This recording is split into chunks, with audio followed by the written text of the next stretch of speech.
I'm Dana Doothright from Eastern Off-Road. We wanted to invite you into our home to give you a little history of how this company got started. And it actually happened right here at this kitchen counter. I had one baby on my hip and I had one hanging off my leg, and Brad was sitting there and he said, we should start an off-road shop. And from there, Eastern Off-Road was born. And we'd like to take you through a little bit of the history and so you know how it all began. Both Brad and I grew up in Sussex, New Brunswick. Our interest in the off-road lifestyle started at a very young age. Being one of the only things to do in the area that we lived, that's what we did in our spare time. We shared the same interest, but we didn't know each other at that time. It wasn't until June of 1999 on prom night for me when Brad finally noticed me, and I guess we officially started dating. I remember the first time that I laid eyes on him. He didn't know who I was, but I sure knew who he was. We moved to St. John for school, where we moved here in 2001, and we never moved back to Sussex. We built a house in 2008, and the joke was that I would build my house and Brad was going to build his.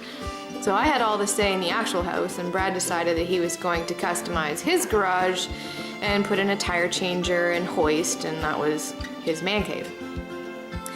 And in June of 2008, we bought the Toyota Tacoma, which we still have and is affectionately known as the Taco.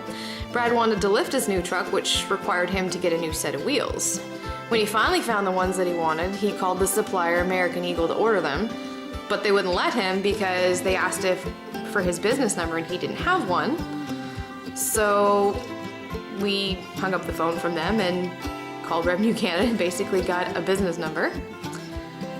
So our very first purchase for a new company was a fax machine so that we were going to be able to send American Eagle the business registration. So Brad did finally get his wheels ordered, and American Eagle ended up being our very first supplier. Brad had a full-time job at Canaport LNG where he worked as an operator. He would take the catalogs and distribute them to his co-workers, and his very first sale, or his very first customer, was Kevin Tillman, who is still a very good customer today. In March of 2009, when I was standing at the kitchen sink, one baby on my hip, the other one clinging to my leg, Brad said, we should start an off-road shop. And from there, Ultimate Off-Road was born. The name was searched and registered, and the story begins. We then decided to put out an ad for Ultimate Off-Road, and from there, it snowballed. To keep up with demand, Brad would end up working for 3 or more days straight with no sleep, as he still had his full-time shift work job. He would work nights at Canaport and daytime at the shop, and I still had my full-time job at Xerox as a help desk manager for one of Xerox's global accounts, on top of being a mom to 2 little girls. It was so hard to keep the kids quiet when the phone would ring or when customers would come, because I didn't want them to think they were calling a daycare, but sometimes I really wanted to answer the phone, trucks and tots. And there were so many occasions when I would go to work with bloody knuckles because I would be changing tires and assisting with lift kit installs. I still have my steel-toed boots that I had to buy one day after I had a bit of an accident where a shock landed on my foot. In April of 2010, we had to make a very hard decision. I ended up giving up my position with Xerox, a secure position with a pension, RRSPs, and medical benefits, to take the gamble on Ultimate Off-Road. I knew absolutely nothing of the automotive industry, so everything that I learned was self-taught. The different components of suspension systems, tires, wheel specs, and basically the lingo of the automotive world.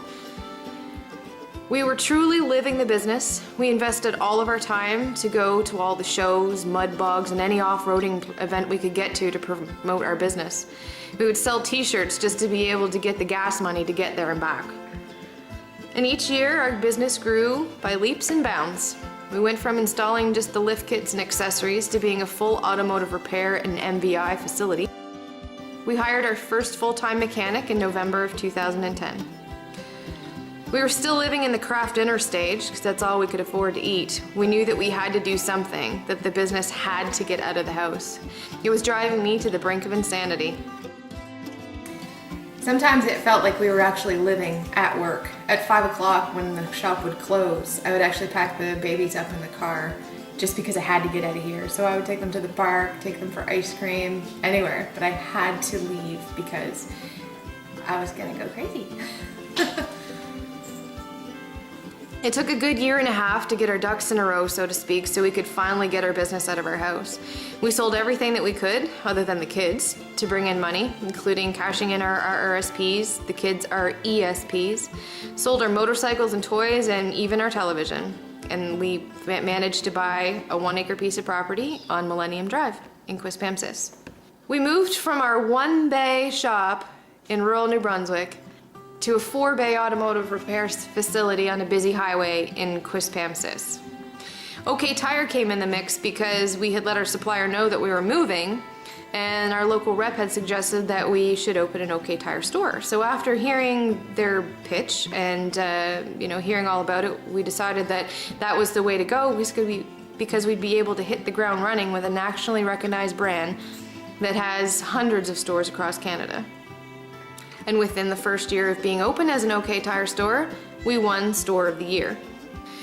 So during our first year we were open, we were forced to change our company name due to a loophole in the government's Business Corporations Act. Because there was documented instances of confusion with a company of a similar name on the same street, it caused us to lose a lot of ground and was a huge financial setback. We were devastated and felt as if we had lost our traction and identity after years of doing so well under our name of Ultimate Off-Road. Our loyal customers rallied behind us all the way and even had signed petitions saying that we should be able to keep our name.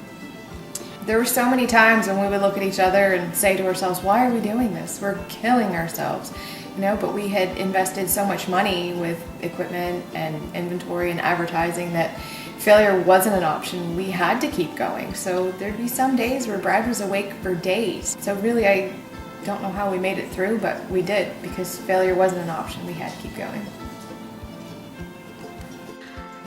From what felt like the ruin of the last 5 years of hard work and dedication, we have resurrected and Eastern Off-Road was born. We have made a huge comeback and have rebranded and have added Bullet Liner to our business mix. We ship Canada-wide and are truly Canada's suspension specialists. I think one of the things that kept me going was that it was really important for me to be able to overcome that stereotype that, because you're a woman, you walk into an automotive garage, they see you coming and they soak you. And I had felt that before, I had experienced that before, and to be able to change that and be that safe place and provide the service that enabled me to sleep at night and to be honest and truthful really was a motivator for me, because I really wanted to change the world in that respect. And we still strive very hard to be that place and to let everybody know that we are here and that we're not just tires and we're not just off-road, but we are a full automotive repair facility. We can look after your vehicle's maintenance from the recommended manufacturer's schedule. We do have warranty approved service. There are currently new developments in the works and an exciting expansion plans to come soon.